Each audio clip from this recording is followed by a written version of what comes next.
누가복음 5장 27절로 39절 말씀 봉독하겠습니다.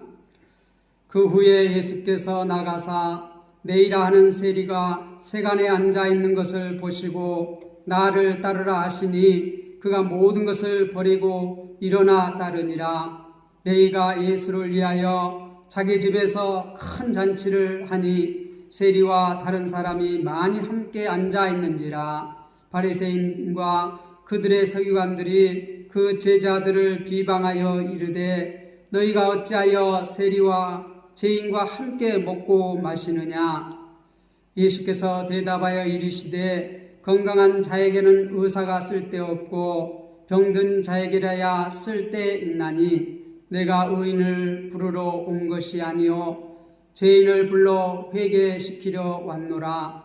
그들이 예수께 말하되 요한의 제자는 자주 금식하며 기도하고 바리새인의 제자들도 또한 그리하되 당신의 제자들은 먹고 마시나이다. 예수께서 그들에게 이르시되 혼인집 손님들이 신랑과 함께 있을 때에 너희가 그 손님으로 금식하게 할 수 있느냐. 그러나 그 날에 이르러 그들이 신랑을 빼앗기리니 그 날에는 금식할 것이니라.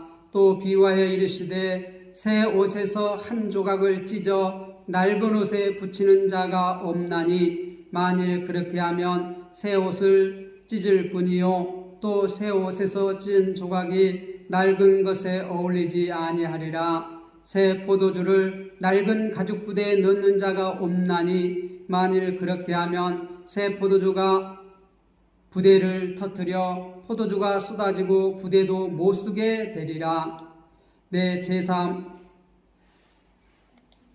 새 포도주는 새 부대에 넣어야 할 것이니라. 묵은 포도주를 마시고 새 것을 원하는 자가 없나니 이는 묵은 것이 좋다 함이니라. 아멘. 오늘은 예수님은 죄인을 회개시키러 오셨다, 이러한 말씀의 제목입니다. 우리가 지난주에 예수님께서는 자신이 땅에서 죄를 사하는 권세자이심, 곧 하나님이심을 명백하게 이렇게 선포하셨습니다. 이제 예수님께서 자신의 사명을 이제 감당하기 위해서 이렇게 제자들을 부르시는데 5장 1절에서 11절, 그리고 오늘 내일을 부르시고 또 이가 6장 11절에서 16절에 보면 12제자를 이렇게 부르셔요. 그런데 그 중간에 우리가 지난주에 보았던 이렇게 나병 환자와 중풍병자를 치유하신 그러한 사건이 들어있고, 그리고 오늘 이 본문도 그 안에 이렇게 들어 있습니다. 그런데 오늘 우리 주님께서는 자신이 이제 어떤 일을 하시러 오셨는가, 땅에서 죄를 사하는 권세자로서 그럼 뭔 일을 하시겠어요? 죄로 말미암아 눌려있는 그러한 자들을 불러서 회개시켜서 자유함을 누리게 하는 그러한 사역을 이제 본격적으로 하시는데, 이제 그러한 자기가 자격이 있다는 것을 우리가 지난주에 보았어요. 이제 그러면 본격적으로 그 일을 할 것이에요. 그리고 이제 그 일을 하기 위해서 계속해서 하기 위해서 어떻게 12제자를 세워요. 예수님께서 이제 떠나가셔도 그 일이 계속 할 수 있도록 이제 12제자를 세우시는 그러한 일을 하십니다. 오늘 본문을 보면 이제 그 후에 이 중풍병자를 고치시고 이렇게 그 후에 예수께서 나가사 네이라 하는 세리가 세간에 앉아 있는 것을 보시고 나를 따르라 하시니, 이 세리 네이라고 하는데 우리가 다른 곳을 보면 이제 이 마태, 우리가 마태복음을 비롯한 마태, 이 네이가 마태라고 이렇게 하는 사람들도 있고 아닌 사람이라고 하는데 그 네이입니다. 네이가 이 세간에 앉아서 뭐 하겠어요? 세금을 걷어들이는 일을 하겠죠. 그러한 현장에 찾아가서 예수님께서 나를 따르라 그렇게 말씀하셨어요. 그러니까 우리가 5장 11절에서도 이 베드로와 요한과 야고보에게 나를 따르라 했을 때 그들이 배와 그물 모든 것을 버려두고 예수님을 쫓아갔다, 따라갔다 그렇게 말했는데 여기에 레위도 보면 28절에 그가 모든 것을 버리고 일어나 따르니라. 그가 모든 것을 버리고 예수님을 따라갔다는 것이에요. 그리고 29절에 보면 레위가 예수를 위하여 자기 집에서 큰 잔치를 하니 세리와 다른 사람이 많이 함께 앉았느니라. 큰 잔치를 벌였다는 것이에요. 우리 시골에서도 옛날에 보면은 이 잔치를 하면은 보통 이렇게 한 3일 정도 합니다. 결혼식도 그렇고 또 이렇게 초상이 나도 그렇고 한 3일 동안은 합니다. 그렇죠? 그래서 이 가까운 동네 사람으로부터 좀 멀리 있는 사람들까지 와서 이렇게 조문하고 또 결혼식 축하하고 그리고 와서 어떻게 동네 잔치예요. 동네. 우리 시골에서도 보면 이렇게 어떤 사람은 콩나물 삶아가지고 이렇게 콩나물 해오고 어떤 사람은 묵을 묻혀오고 어떤 사람은 이게 사람들이 다 나누어서 이렇게 해오고 어떻게 그 동네 사람들이 다 와서 이렇게 잔치를 준비하고 전도 붙이고 뭣도 하고 떡도 하고 국도 끓이고 다 해가지고 어떻게 손님들을 대접하고 그리고 잔치가 벌어지면 그 식솔들도 가족들도 동네에 있는 다 와서 식사를 합니다. 아침도 점심도 저녁도 그 다음날 아침도 점심도 저녁도 3일 동안 어떻게 계속해서 이렇게 합니다. 그래서 풍성한 잔치, 큰 잔치. 시골에서는 한 집에 잔치가 있으면 그 집 잔치만이 아니라 온 동네 잔치예요. 온 동네 잔치. 그죠? 네, 온 동네가 다 잔치예요. 요란법 없어. 강아지들까지도 좋아해. 그때가 되면. 그런데 지금 레위 집에 큰 잔치가 벌어져서 거기에 보면 세리와 다른 사람이 많이 함께 앉는 많이 와서 이렇게 잔치가 벌어졌다는 것입니다. 그런데 30절에 보니까 바리새인과 그들의 서기관들이 그 제자들을 비방하여 이르되 이 바리새인과 서기관들은 우리가 그 앞에서 봤듯이 우리가 지난주에 봤듯이 어디서 파송되어 왔어요? 유대와 예루살렘에서 이렇게 파송되어 왔어요. 지금 예수라는 사람이 이 갈릴리 가버나움에서 막 귀신들을 쫓아내고 병자를 고치고 많은 사람들이 그를 따른다고. 그런데 그 예수가 과연 어떤 사람인지 가서 직접 확인하고 와라 해서 파송받은 사람들이 이 바리새인과 서기관들이 보낸 그 대표자들이 지금 와서 거기에서 지금 어떻게 조사하고 있어. 이 사람이 어떤 사람인가? 자, 그런데 지금 큰 잔치가 벌어졌는데 거기에도 이 바리새인과 서기관들이 찾아왔어요. 찾아와서 비방해요. 비판해요. 뭐라고 비판해요? 너희가 어찌하여 세리와 죄인과 함께 먹고 마시느냐?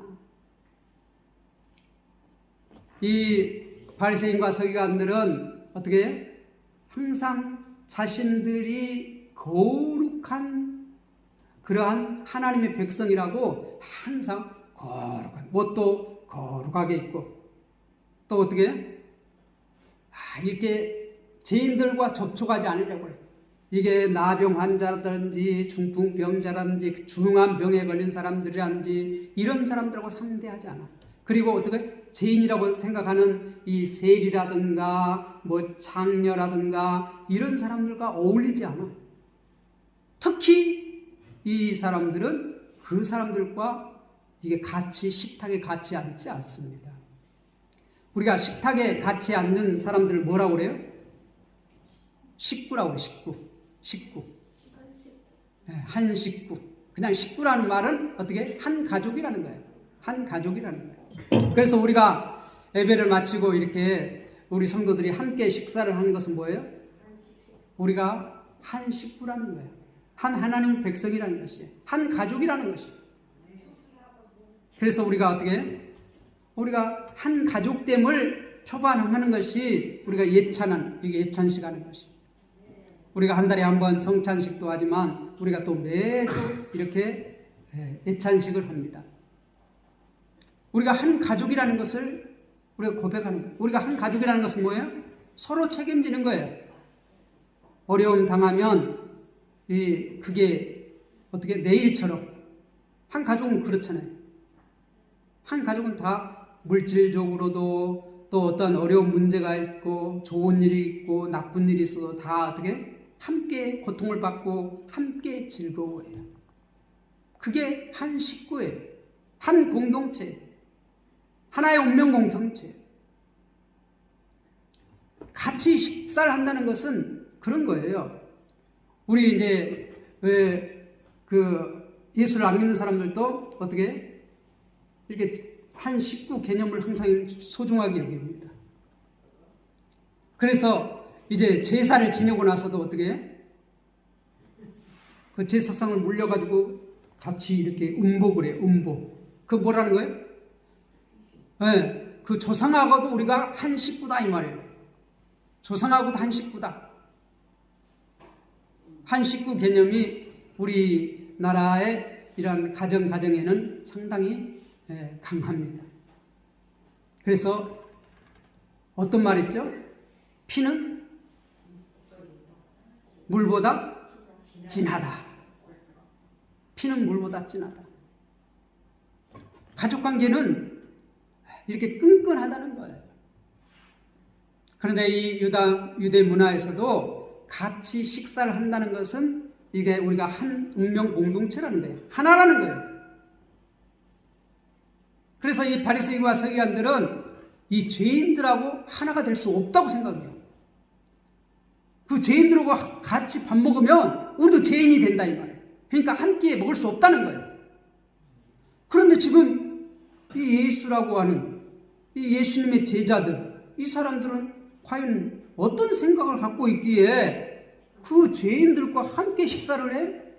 그러면 이 사람들이 거룩한 자가 아니라 똑같은 죄인들이구나. 그래서 또 우리 말에 유유상종, 같은 것끼리 어울린다. 보니까 이게 죄인들하고 어울리는 거 보니까 이 예수님과 이 제자들도 이거 죄인이구먼 이 말이에요. 그래서 지금 비방하는 거예요. 바리새인과 그들의 서기관들이 그 제자들을 비방하여 이르되 너희가 어찌하여 세리와 죄인과 함께 먹고 마시느냐. 너희가 똑같은 종자가 아니냐. 그 말이에요. 그러니까 이걸 누구한테 지금 시비를 걸었어요? 예수님의 제자들에게. 예수님의 제자들에게 시비를 걸었어요. 그런데 31절에 보니까 예수께서 대답하여 이르시되, 예수님의 제자들에게 시비를 거는 것은 곧 누구에게 시비를 거는 거예요? 왜요? 한 식구니까. 한 식구니까. 그래서 예수님께서 대답해요. 예수께서 대답하여 이르시되 건강한 자에게는 의사가 쓸데없고 병든 자에게라야 쓸데가 있나니 내가 의인을 부르러 온 것이 아니요 죄인을 불러 회개시키러 왔노라. 예수님께서 이 바리새인과 서기관들이 야 너희들 죄인들과 어울리는 거 보니까 너희들도 죄인이구나, 똑같은 자들이구나, 그렇게 지금 비방하는 것이에요. 그러니까 예수님께서 뭐라고 말해요? 건강한 사람에게는 의사가 쓸데없다. 병든 자에게는 의사가 필요한 것이지 내가 의인을 부르러 온 것이 아니요 죄인을 불러 회개시키러 왔다. 예수님은 이 땅에 뭐하러 오셨다고요? 죄인들을 불러 회개시키러 왔다. 회복시키러 왔다. 죄에 눌려있는 자들을 자유하게 하기 위해서 오셨다. 우리가 4장 18절에 19절에 말씀하신 것처럼 죄에 눌려있는 자들을 죄에서 이 회개시켜서 자유하게 하기 위해서, 그렇게 하기 위해서 오셨는데, 지금 어떻게 해요? 우리가 지난주에 본문에 보면 예수님께서는 땅에서 죄를 사하는 권세자라는 것을 말씀하셨고 보여주셨고, 또 어떻게 해요? 오늘 이제 본격적으로 내가 죄인을 불러서 회개시키러 왔다. 그래서 그들에게 죄로부터 자유케 하기 위해서 오셨는데, 그 일을 지금 하신다는 거예요. 그러니까 지금 메시아로서의 사역을 한다는 거예요. 그리스도의 사역을 지금 하고 있다는 것을 말씀하시는 거예요. 지금 이 바리새인과 이 서기관들은 뭘 보러 왔어요? 이 사람이 과연 누군가, 어떤 일을 한가, 그것을 지금 이 조사를 해가지고 보고를 해야 돼요. 그런데 예수님은 지금 뭐예요? 내가 지금 죄를 사는 그런 권세자고, 지금 죄인을 불러서 회개시키는 일을 하러 왔다. 또 제자들에게는 너희들도 내가 하는 것처럼 이 죄인들을 불러서 회개시켜서 자유케 하는 일을 계속해라 하는 것을 지금 교육하는 것이에요. 33절에 그들이 예수께 말하되 요한의 제자는 자주 금식하며 기도하고 바리새인의 제자들도 또한 그리하되 당신의 제자들은 먹고 마시나이다. 이제 그 바리새인과 서기관들이 예수님께 직접 이제 이제 어떻게 해요? 비방해요. 요한의 제자는 자주 금식하고 기도하고, 금식하면서 기도하는데, 바리새인의 제자들도 또한 금식하고 기도하는데 당신의 제자들은 먹고 마시나이다. 그들과 다릅니다. 먹고 마십니다.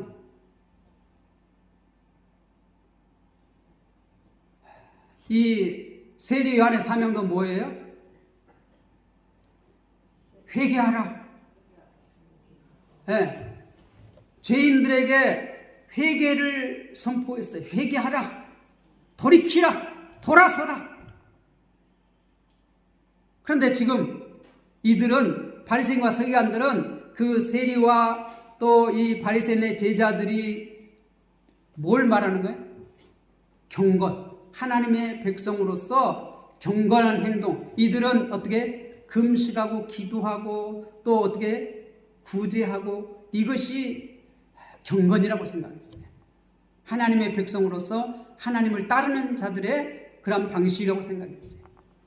죄를 회개하고, 이 금식하면서 회개하고. 그런데 이들이 오랫동안 그렇게 해왔어요. 전통적으로. 그런데 그 본래의 뜻은 잊어버리고 그들은 어떻게 보여주기식으로 이 금식하고 이 기도하는 것을, 이 자기들은 의롭다는 것을 보여주기식으로 이렇게 종교 생활을 했어요. 생활. 그게 어떻게? 우리가 바리새인이라면 이러한 삶을 살아야 한다. 그래서 어떻게? 원의는 어디로 도망가고 그 형태만 남아있어요. 그래서 자기의 의를 드러내려고 하는 데 사용해요. 본래 금식은 뭐 하는 데 쓰는 거예요? 자기를 낮추는 거예요. 자기를 비우는 거예요. 나는 아무것도 아닙니다. 나는 죽을 죄인입니다. 그건 아무것도 아니고 자기를 비우고 뭐예요? 하나님을 받아들이는, 하나님의 뜻을 받아들이는 것, 나를 죽이는 것, 그게 금식인데, 오히려 이 바리새인과 서기관들은 뭐예요? 자기를 드러내는 일에 사용해요. 내가 이렇게 경건한 사람이다. 그러므로 나는 의인이다. 너희들 나처럼 살아라. 자기를 자랑하는, 자기를 드러내는 일. 원래 금식은, 기도는 뭐 하는 거예요? 자기를 낮추는 것이에요. 자기를 죽이는 것이에요. 자기를 비우는 것이에요. 그런데 정반대로 그들은 사용해요. 하나님의 주신 그것을 정반대로 사용하면서 지금 비방하는 거예요. 누구를? 예수님. 어떻게 당신들은 먹고 마시는 일에 그렇게 치중합니까? 거기에 대해서 예수님께서는 34절에 혼인집 손님들이 신랑과 함께 있을 때 너희가 그 손님으로 금식하게 할 수 있느냐. 예수님을 신랑에 비유했고 지금 제자들을 뭘로 비유했어요? 혼인집 손님들로 비유했어요. 그래서 어떻게 신랑과 함께 있는 그 손님들로 금식하게 할 수 있느냐. 이 잔치를 벌려놓고 손님들이 왔는데 다 굶으라고 그래요?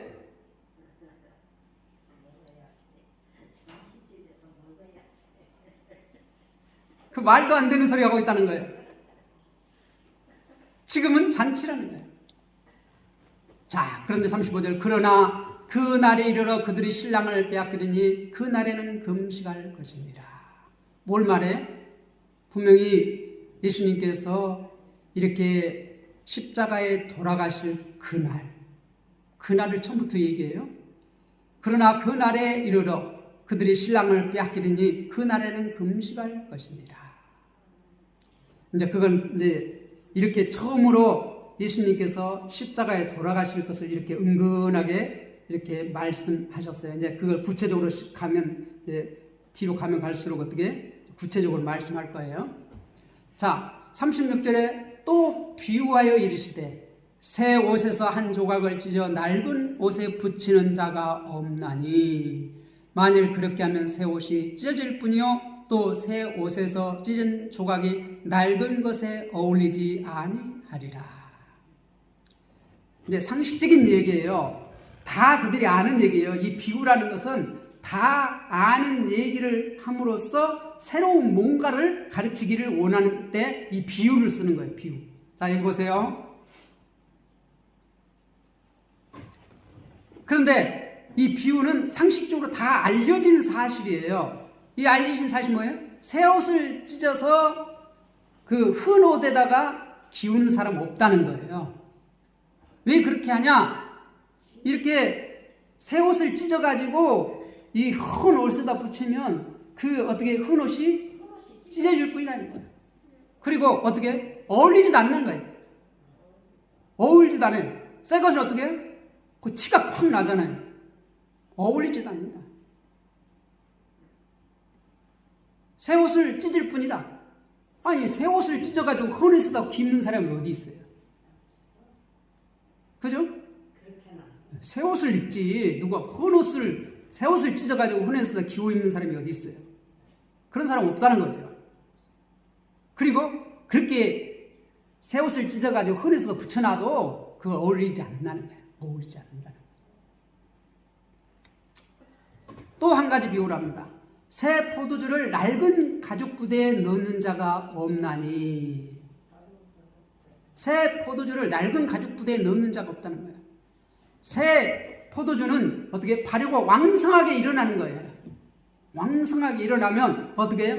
우리가 이렇게 우리들이 이제 교회도 이렇게 포도나무를 이렇게 두 그루 심어가지고 거기 포도를 따가지고 매년 포도주를 새로 담습니다만은 새로 담아놓으면 어떻게 해? 부글 발효가 돼요. 발효가 되면 가스가 점점 나와서 어떻게 해? 막 부풀어 가죽이 부풀어 터져버려. 그러니까 이것을 견디려면 어떻게 해야 돼요? 새 가죽 부대에서 담아야지만 새 가죽 부대는 이렇게 좀 늘어나요. 평창이 돼요. 그래서 안 터져. 그런데 흔 가죽 부대는 어떻게 해요? 이게 굳어져가지고 딱딱해져가지고 늘어나려고 하면 터져버린다 이 말이에요. 그러니까 그렇게 하는 사람이 없다는 거예요. 상식적으로.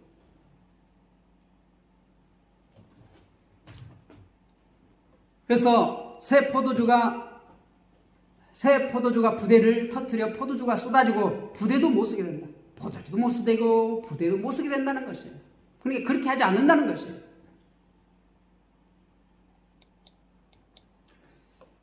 그리고 이제 이렇게 말합니다. 새 포도주는 새 부대에 넣어야 할 것이니라.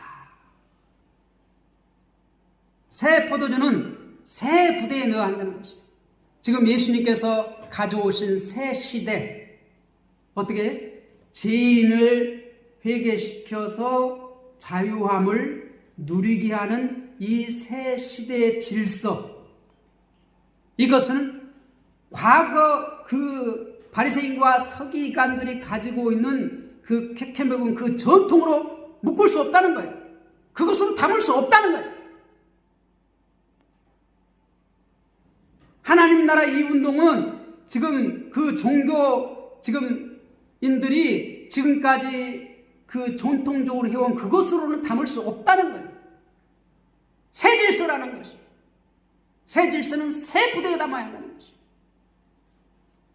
그리고 마지막으로 39절에 묵은 포도주를 마시고 새 것을 원하는 자가 없나니 이는 묵은 것이 좋다 함이니라.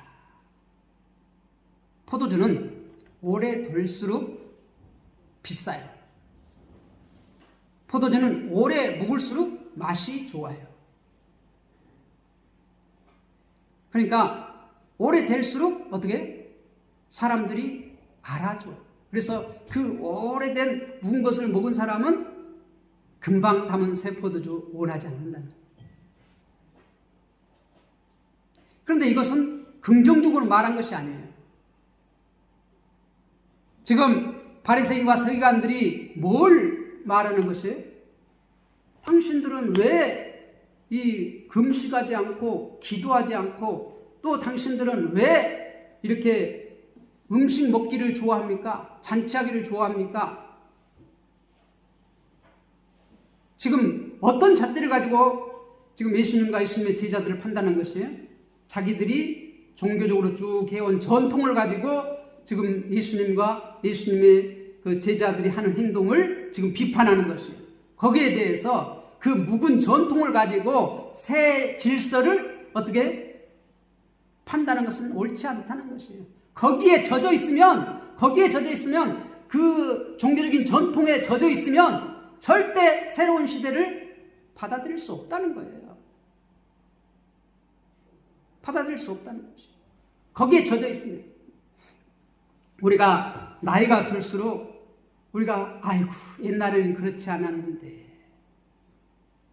우리가 옛날에 행했던 그것을 가지고 새 것을 받아들이지 못하는 그러한 경향이 있어요.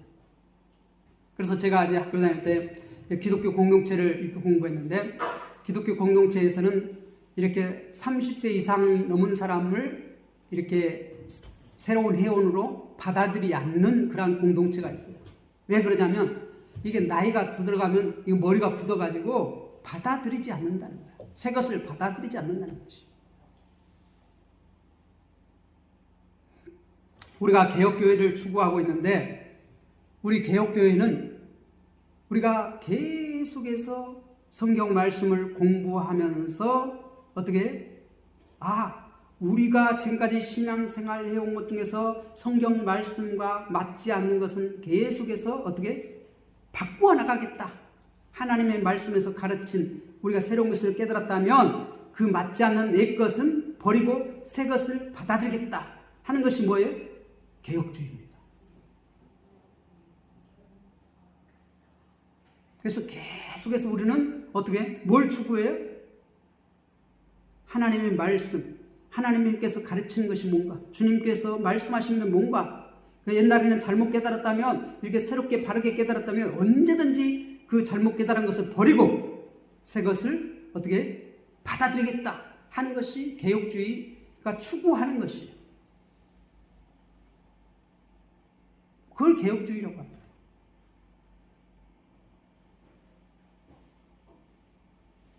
그런데 그 옛것에 붙잡혀 있으면 그것이 좋다고 생각하고 그러면 우리는 절대 새로운 것을 받아들일 수 없어요. 그렇잖아요. 사람이 생각이 변하지 않으면 행동은 변하지 않아요. 그런데 내가 가지고 있는 것이 옳다고 생각하는 사람은 절대로 새 것을 받아들이지 않아요.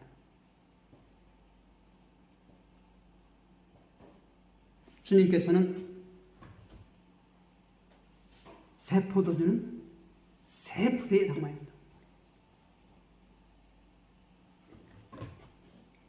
지금 예수님께서는 이 땅에 뭐하러 오셨어요? 자기 백성을 저희 죄에서 구원하러 오셨어요.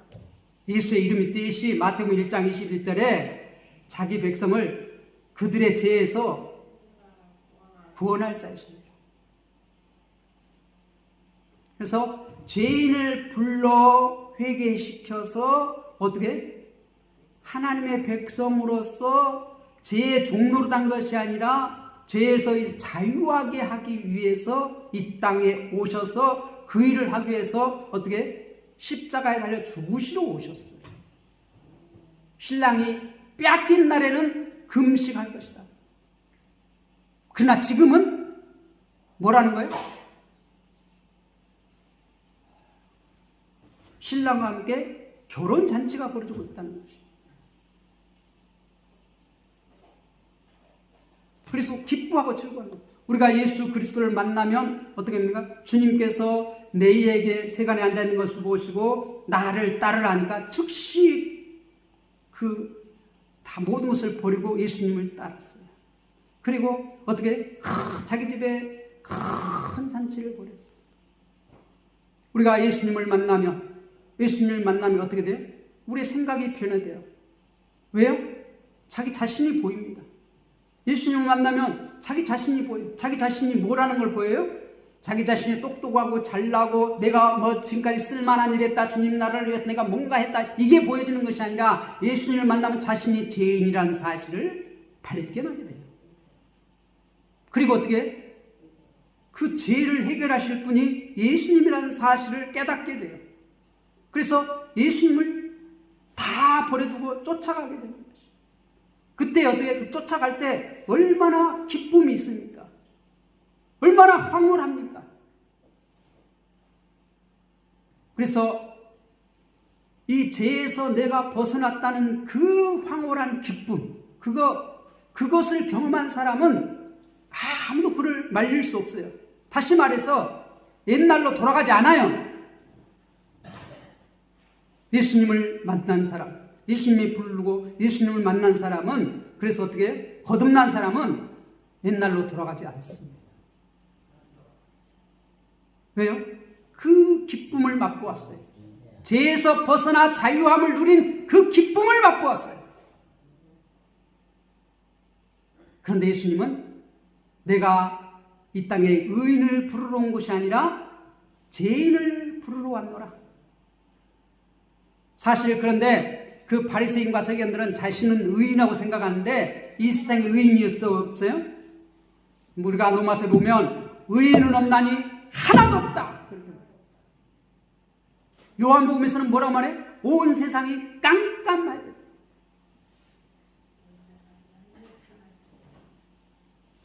사실 그들이 지금 착각하고 있는 것이지 그들이 의인이 아니에요.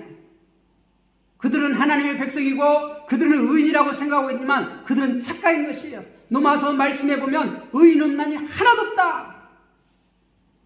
근데 예수님은 지금 그 모든 사람이 죄인인데 지금 누구를 찾아가요? 모든 사람이 죄인이라고 인정하는 그러한 사람들을 찾아가서 먼저 그들에게 자유함을 주셔요. 그래서 어떻게?